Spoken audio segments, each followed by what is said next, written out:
嗨，电脑幕前的朋友你好，我是放手教练 Liv。好，那我们先来看一段影片。Doing what we want to do has also health benefits. This is one of the most important studies done in the field of psychology by, once again, our own Ellen Langer. What she did was go into old age homes and divided the old age home randomly into two groups. The one group got all the support that they needed. Whatever they wanted, they got. They asked for certain food, they got it. They asked to be helped carry out certain tasks, they got it. Everything was done for them. In many ways, the old age homes that many people dream of. And then the second group didn't have it as good. Not everything was catered for. They very often had to do their own things. For example, notably, they had to water their own plants. They very often had to set their own routine during the day. The service wasn't as great as the first group. They had to tell the employees there if they needed something. They very often had to get it themselves. And again, they planted, they watered their own plants. And what they did was, Langer created this two different scenarios and then went back 18 months later. After 18 months, the second group, the group that watered their plants, the group that took care of their day, the group that was not catered for in the same way as the first group, they were less likely to be depressed, they were happier, they were more energetic, more independent, physically healthier. And the clincher, 18 months later, they were 50% more likely to be alive. The only difference being that that group that was healthier, happier, more likely to be alive had choice. They did their own thing. They were asked, what do you want to do, as opposed to being catered for, being supported. And in some way, this was too easy. There was no choice involved. And when we choose, when we do what we want to, it has implications to our well-being, to our success, and to our physical health, to the point of leading to longer life. Significant difference with such little intervention. And yet, so many of the old age homes today are built around the notion of let's cater to all their needs. Let's do everything that they desire. Let's make it easy for them. That's not necessarily good. There is too easy. Whether it's the notion that I talk about in the book, the underprivilege of privilege, where things are too easy, where we don't fail enough, whether it is in an old age home, where it becomes too easy, as opposed to making choices and struggling and making decisions.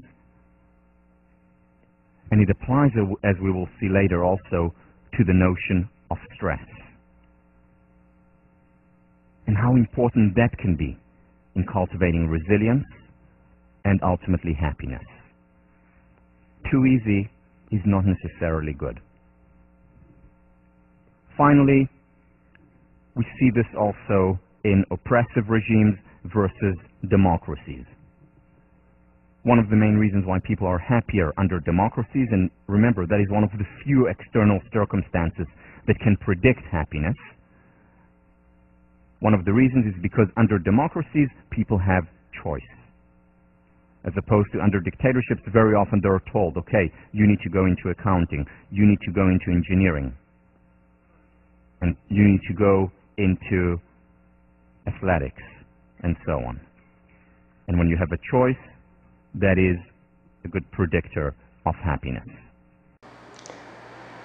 好，那在看完这段影片呢，你就会有看到说这部影片它主要就是强调关于选择做自己想要做的事情的一个重要性。对，但是呢，我要特别这个提出一个点，对，那这个点呢，可能也是你可能会遇到的一个状况，就是我们知道说选择做自己想要做的事情的一个重要性之后呢，我想你本身可能就是当然就是会有你想要去做的事情嘛，我想每个人都会有想要去做他想要去做的事情。但是这个问题就来了，这个问题呢，就是我特别要提出来的地方，也就是说，当我们想要去做一件事情的时候呢，我们有时候可能还是不会去做那件你想要去做的事情。为什么呢？因为可能是譬如说你想要去做它，可是呢，当你譬如说你说出来，或者是你想要去做的时候，你可能会担心说别人不支持你，不赞同你，或者是你怕你说了，或者是你做了之后呢，你害怕别人会这个生气等等。那你可以去观察一下，当你有这样子的一个想法出现的时候，就是我上述所提到的，这个想法或感受出现的时候，它所对应的那个感受是什么？我刚刚有提到，是不是类似像这种担心或者是害怕、恐惧这一类的？所以呢，我们如果以色多纳就是三大基本欲望来讲的话呢，这个呢就是一种想要被认可的这个感觉。所以呢，如果说你有学，譬如说释放工具对，那当你譬如说你就是真的很想要去做你想要做的这件事情，但是呢，你出现了你的内在开始产生冲突，也就是说你产生了像我刚刚所举的这样子的例子，想要被认可的这种情况，所产生的相关的这种感受的话，那我不妨建议你就可以先透过释放工具呢，来针对这样子的一个针对你的这个情绪呢，来做一个处理。所以呢，这一点呢，就是我看完这一段影片之后呢，我特地就是要把它拿出来，跟你做一个分享，跟你做一个提醒的部分。对，好，那以上呢就是主要就是我想要跟你分享的内容。好，那这个希望能够对你有一个启发。好，那这则影片呢，我就为你解说到这边，我们就下回见喽。好，拜拜。